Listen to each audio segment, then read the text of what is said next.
Hai semua, berjumpa lagi untuk pertemuan kita pada kali ini. Kita akan belajar Bahasa Melayu tahun 1 Sekolah Kebangsaan. Tajuk baharu pada hari ini ialah berkaitan tajuk Mari Berehat. Muka surat 52. Kemahiran ialah isi tersirat. Okey, murid-murid tentu tak faham apa maksud isi tersirat. Ini secara ringkasnya, isi tersirat. Maksud isi tersirat ialah kebaikan atau manfaat dari sesuatu aktiviti. Contohnya kalau kita bersenam, saya suka bersenam, apa kebaikan dia? Ataupun saya suka makan buah pisang, jadi apa kebaikan dia, manfaat? Itu maknanya isi tersirat. Itu yang kita akan belajar pada hari ini, iaitu nak tahu kebaikan dan manfaat sesuatu aktiviti. Contoh yang pertama, kita baca ayat tentang gambar ni. Mereka selalu bersenam pada waktu petang. Jadi isi tersuratnya ialah selalu bersenam. Jadi daripada selalu bersenam ni, apakah isi tersiratnya? Isi tersirat tu maknanya kebaikan, kebaikan daripada selalu bersenam. Contohnya badan sihat, badan cergas, otak cerdas. Ini contohlah, ada banyak lagi kebaikan selalu bersenam. Okey, kita tengok gambar yang kedua. Kita baca ayat.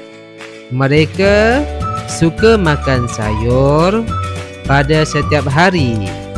Okey, yang berwarna merah ini ialah idea tersurat, iaitu idea yang ada, yang kita nampak, kita boleh baca dalam ayat ni. Jadi apa idea tersirat atau kebaikan suka makan sayur? Apakah kebaikan atau manfaatnya? Okey, contohnya badan sihat, tidak sakit, kulit bersih. Okey, ini ialah contoh-contoh idea tersirat daripada idea tersurat. Ini. Okey, contoh yang ketiga.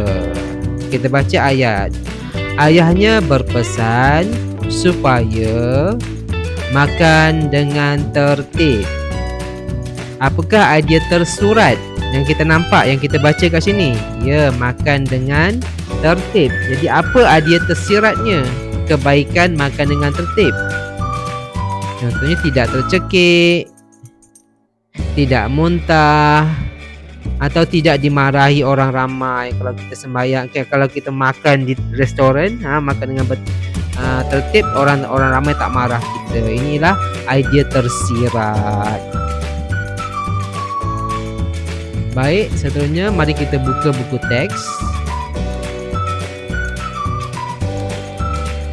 Sila lakukan bacaan kendiri untuk tajuk Mari Berehat. Baca ayat pada setiap gambar dan juga baca jadual di bawah berkaitan aktiviti dan kebaikan. Sila lakukan bacaan kendiri dahulu.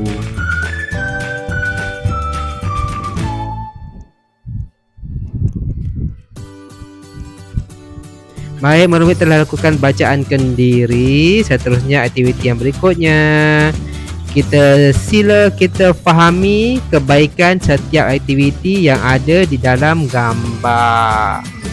Contohnya tadi, aktiviti membina objek, kebaikannya ialah melatih diri untuk berfikir.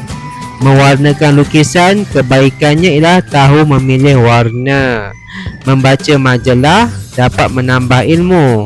Sekarang ni yang keempat ni, nizam menonton televisyen. Apakah aktivitinya? Ya, menonton televisyen. Apakah kebaikannya pula? Apa kebaikan menonton televisyen? Contohnya merehatkan fikiran. Contohlah, ada banyak lagi sebenarnya kebaikan menonton televisyen. Semuanya diterima. Seterusnya kita lakukan latihan dalam buku aktiviti. Muka surat atau halaman 58 hingga 59. Sila buka buku aktiviti masing-masing. Okey, ini ialah teks ataupun petikan dalam buku aktiviti muka surat 58. Sila baca dan fahami teks dan gambar rajah ini.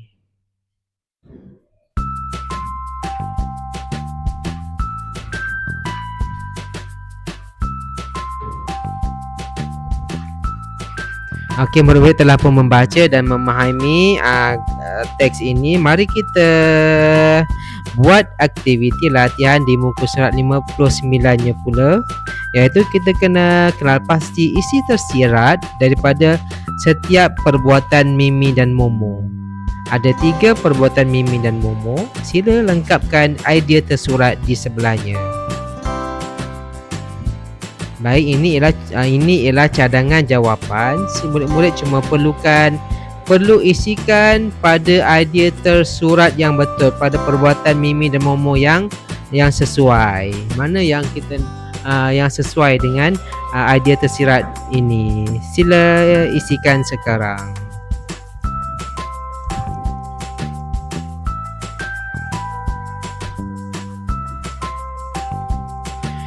Baiklah, sekarang mari kita semak jawapan masing-masing. Baik, diucapkan tahniah kepada murid yang dapat menjawab dengan betul dan tepat. Manakala murid yang kurang tepat, sila lakukan pembetulan. Dan sila lakukan pembetulan pada kesalahan ejaan dan tanda baca.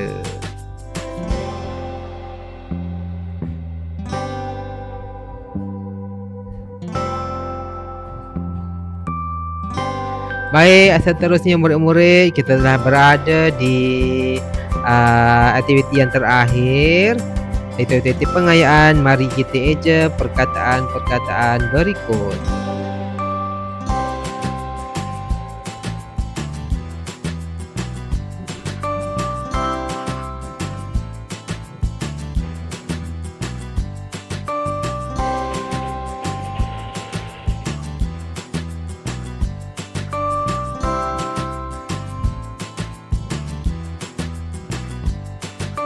Baiklah semua, sampai di sini saja pertemuan kita untuk kali ini. Diucapkan jaga diri.